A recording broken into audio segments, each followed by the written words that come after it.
Brian of London here, and I want to talk about the UNESCO decision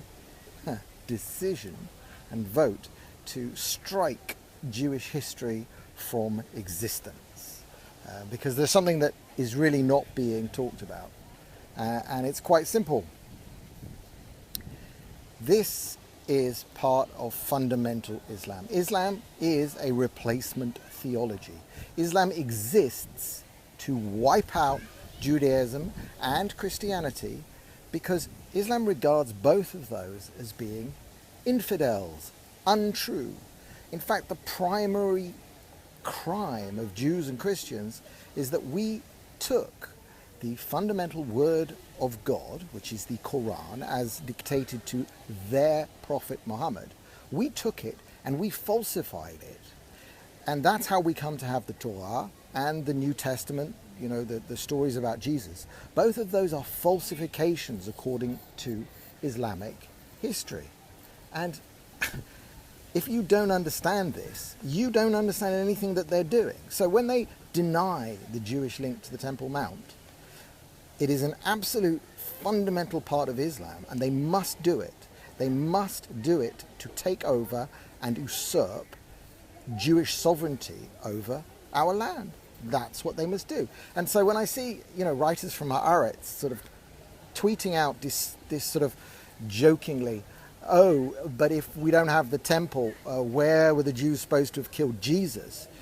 The misunderstanding there and the inability to have read or studied any part of Islam is just, it's like Gary Johnson not knowing what Aleppo is. So a guy who's writing for Haaretz hasn't got a clue about Islamic theology. He's never read the Quran, or he's forgotten it. He doesn't know, for example, that in the Quran, Isa, the Muslim version of Jesus, was never crucified. He did not die, and he wasn't killed by Jews. He ascended to heaven and to Allah, and he sits there waiting until his time is right to come back with a huge sword and kill the Jews and Christians for the offense that we've caused by falsifying the Quran into our Torah and our New Testament. That's the Muslim Jesus. And if you write for Haaretz and you think you can write anything useful about the Middle East and not understand or learn the Quran, or some parts of the Quran, or the life of Muhammad, it's like you know nothing. It's like you don't know what Aleppo is. It's the same. But these guys flout their ignorance. They flout it arrogantly. So everything he writes, and I'm not naming him, maybe I'll link to his tweet, but everything he writes must be viewed with the idea that this man is an ignoramus and he flaunts his lack of knowledge. So if you want to understand UNESCO's decision, you just have to read the Quran, you just have to understand a little bit about Islamic theology. And this is not extremist Islam or whatever ISIS believes. This is core Islam. Islam is a replacement theology. It seeks to supersede and replace Judaism and Christianity. And that's the reason why they must rename the Temple Mount to their words and take it back with their words. And words are very, very important, as we know in Judaism. If they control the words, even when I hear a Jew say the Prophet Muhammad, no, he's not a prophet. Prophet is a special word to Jews. Prophet is a very special word. Muhammad is a false prophet. He declared himself to be a prophet. He is a false prophet. In fact, it was Jews who first rejected his prophethood, and that's why they hate us the most. That's why they hate us the most. Now, it didn't help that he later married a Jew. I say married, of course. What happened was he killed all the women in her tribe, killed her husband, took her as a sex slave, and she's alleged to have poisoned him. And the Sunnis and Shias disagree over whether she killed him with poisoned goat or poisoned lamb, I believe, mutton. That's the point of difference. It's a very, very, very big problem, whether it was poisoned mutton or poisoned goat. But there are so many reasons why Islam hates Jews and Judaism.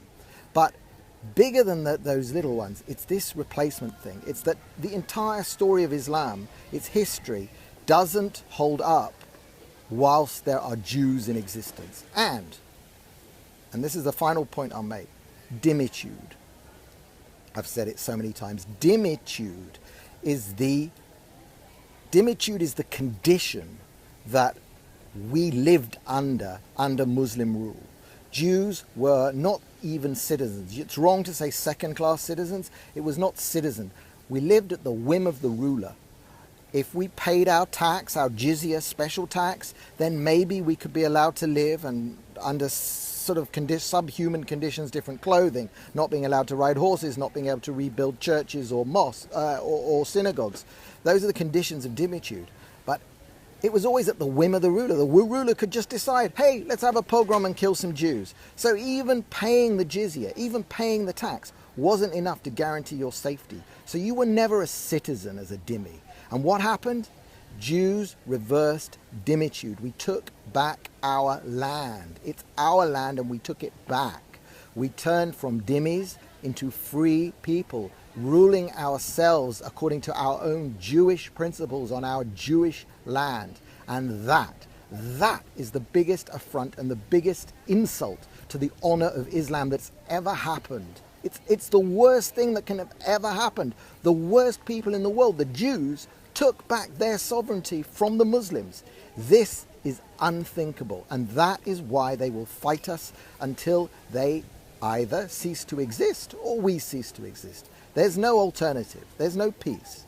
We have to be strong. In fact, in my opinion, the only thing we should do in response to the UNESCO ruling is to humiliate Islam. And to humiliate Islam today, the first thing we could do is allow Jews to pray on our Temple Mount, on the temple, on the site of our temple that was destroyed by the Romans, and then where the Muslims specifically, categorically and decidedly, to make a conquesting point, built their mosque and their Islamic sites. They built it on top of ours because they know that is the way you conquer a people, that is the way you subjugate them and put them down, and they're gone. And they thought we were gone, we were dhimmified, we were on our way out of history. But you know what? We didn't go out of history. We didn't go out of history when the Muslims kicked us out and killed us. We didn't go out of history when Hitler came along, when the pogroms in Russia. We didn't. We're back, we're stronger than ever, we're on our land, and we should start acting like we own it, because then we will get some respect.